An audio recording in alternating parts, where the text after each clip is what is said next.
এই মাঠগুলির ভিতরে অন্যতম মাঠ হলো বসুন্ধরার মাঠটা। আমরা জানি এটা ইন্টারন্যাশনাল স্ট্যান্ডার্ডের মাঠ এবং সুন্দর। এখানে সবচেয়ে সবাই খেলতে চায় ওখানে এই শেরেবাংলা জাতীয় স্টেডিয়ামের পরেই। বাবু ভাই, আপনারা এইবারে ডিপিএল এ শুনেছি যে মাঠ বাড়াবেন, তো কয়টা মাঠ এবারে ডিপিএল আসলে মাঠে বাড়াবে যদি একটু বলতেন? ধন্যবাদ। আপনারা জানেন এবার ডিপিএল শুরু হচ্ছে আগামী 4 তারিখ থেকে। দলবদল হয়ে গেছে অলরেডি। তো আমরা চেষ্টা করছি 6টি মাঠে খেলা দেওয়ার জন্য, যাতে লিগটা একটু তাড়াতাড়ি শেষ করা যায়। কারণ আপনারা জানেন অলরেডি অনেক লেট হয়ে গেছে। তারপরে আলহামদুলিল্লাহ আমাদের প্রিমিয়ার ডিভিশনের সবগুলি ক্লাব যে খেলতে রাজি হয়েছে, এটার জন্য আল্লাহর কাছে লাখো শুকরিয়া। এবং ইনশাল্লাহ এই লিগটা অনেক আকর্ষণীয় হবে। এবং এই মাঠগুলির ভিতরে অন্যতম মাঠ হলো বসুন্ধরার মাঠটা। আমরা জানি এটা ইন্টারন্যাশনাল স্ট্যান্ডার্ডের মাঠ এবং সুন্দর। এখানে সবচেয়ে সবাই খেলতে চায় ওখানে এই শেরেবাংলা জাতীয় স্টেডিয়ামের পরেই। তো আলহামদুলিল্লাহ আমরা সুন্দর করে শিডিউল যেটা করা আছে আমরা ওইভাবে খেলা দিব এবং বসুন্ধরা মাঠটা আমাদের অন্যতম সুন্দর ভেন্যু একটি। 6টি মাঠ যদি বলতেন, 6টি কোনটা কোনটা, মানে মোট 6টি মাঠ, সেই 6টি আমাদের এখানে আছে পিকেএসপি, বিকেএসপি এবং বসুন্ধরা মাঠ। আর আমাদের এই যে জাতীয় আর ক্রিকেট একাডেমি যেটা সুজনরা করতেছে 300 ফিটে যেটা আছে। আর হলো আমাদের এই জাতীয় স্টেডিয়ামে তো হবে ইউলেভ আছে আমাদের। আবার আরেকটা ছিল, ওটা আমরা অলরেডি বাদ দিয়েছি, ওই যে সিলিকন ভ্যান, ওটা বাদ দিয়েছি আমরা। বসুন্ধরা মাঠ কি আসলে যখন প্রথমবারের মতো আসে, এখানে কর্পোরেট টুর্নামেন্ট হয়েছে আমরা দেখেছি, এবারের মতো ডিপিএলটা হলে আসলে আপনারা কি এক্সাইটেড কিনা? অবশ্যই, কারণ হলো এটা অন্যতম সেরা ভেন্যু। আমি বললাম আমাদের জাতীয় শেরেবাংলা জাতীয় স্টেডিয়ামের পরে ওইখানে কিন্তু সুন্দর ফ্যাসিলিটিস এবং সুন্দর মাঠ। আশা করছি উইকেটগুলিও ভালো হবে। তো ওখানে সবাই খেলতে আগ্রহী এবং ফ্যাসিলিটিসের দিক থেকে কিন্তু চমৎকার, নো ডাউট। প্রথম থেকে আমরা অত্যন্ত আশাবাদী ছিলাম যে একটা সময় ঢাকা প্রিমিয়ার ডিভিশন লিগ খেলা হবেই। এটা আমরা সবসময় আশাবাদী ছিলাম।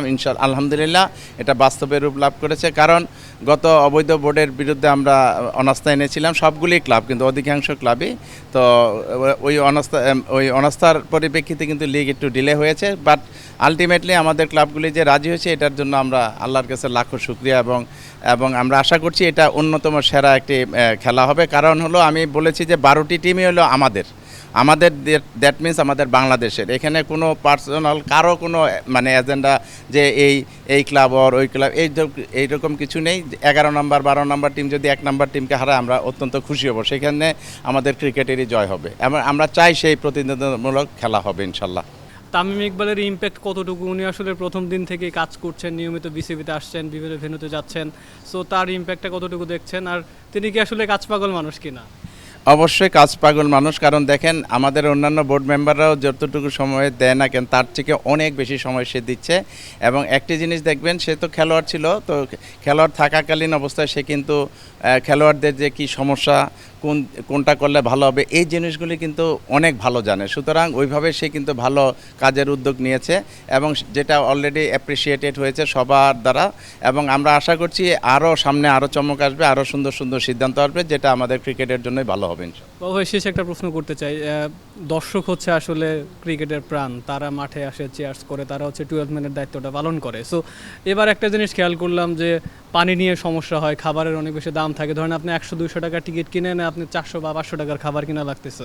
সো এবার তামিম ইকবাল একটা উদ্যোগ নিল যে খাবারের দাম 100-র উপরে হওয়া যাবে না, 100-র নিচে। সো এটা নিয়ে অনেক বেশি কথা হইতেছে, সবাই এটা নিয়ে অনেক বেশি প্রশংসা করতেছে। এই যে বোর্ড মেম্বার, এই উদ্যোগটা নিয়ে আপনি কি বলেন? আর হচ্ছে আপনি এটা মানেন কিনা যে দর্শকরা আসলে ক্রিকেটের প্রাণ, মাঠের প্রাণ?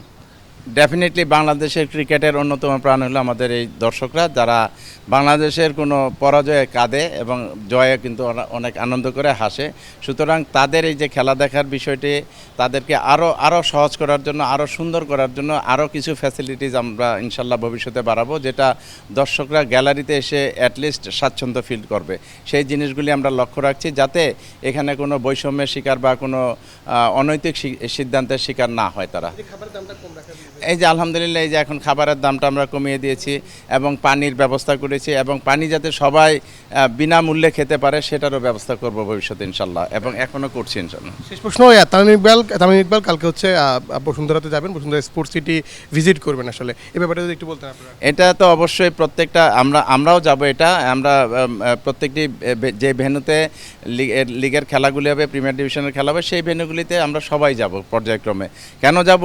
যে আমাদের এইটা হলো সবচেয়ে ইম্পর্টেন্ট লিগ, যেটার গুরুত্ব আমরা সর্বাধিকভাবে দিয়েছি। কারণ হলো আপনারা জানেন এই প্রিমিয়ার ডিভিশনে যারা এখন খেলছে বা অতীতে এই ক্লাবগুলিই ছিল, কিন্তু অন্য ডিভিশনে কে কী খেলতো জানি না, তবে এই ক্লাবগুলির মাধ্যমে কিন্তু বাংলাদেশের ক্রিকেটের আজকে এই অবস্থা। সমস্ত ক্লাব, আমি শুধু প্রিমিয়ার ডিভিশন বলছি না, premier division, first division, second division, third division, সবার কন্ট্রিবিউশনে কিন্তু আজকে বাংলাদেশের ক্রিকেটের এই অবস্থা। সুতরাং আমরা প্রত্যেককে প্রায়োরিটি দেই এবং সেই প্রায়োরিটির মানে জায়গা থেকেই আমরা বলছি যে প্রত্যেকটা ভেন্যুতে যাতে আমাদের ফ্যাসিলিটিসগুলি পর্যাপ্ত থাকে এবং এখানে যাতে কোনো মানে ইন্টারন্যাশনাল ম্যাচ বা ফার্স্ট ক্লাস ম্যাচ খেলার ক্ষেত্রে যে সমস্ত ফ্যাসিলিটিস থাকে সব ফ্যাসিলিটিসই আমরা এনশিওর করার চেষ্টা করব। সেটার পরিপ্রেক্ষিতে কিন্তু এই ভিজিটগুলি করা হচ্ছে এবং লিগ শুরুর আগে দেখবেন যে সব ভেন্যুতে আমাদের সমস্ত পর্যাপ্ত সুবিধাগুলি থাকবে ইনশাল্লাহ। ধন্যবাদ। Thank you.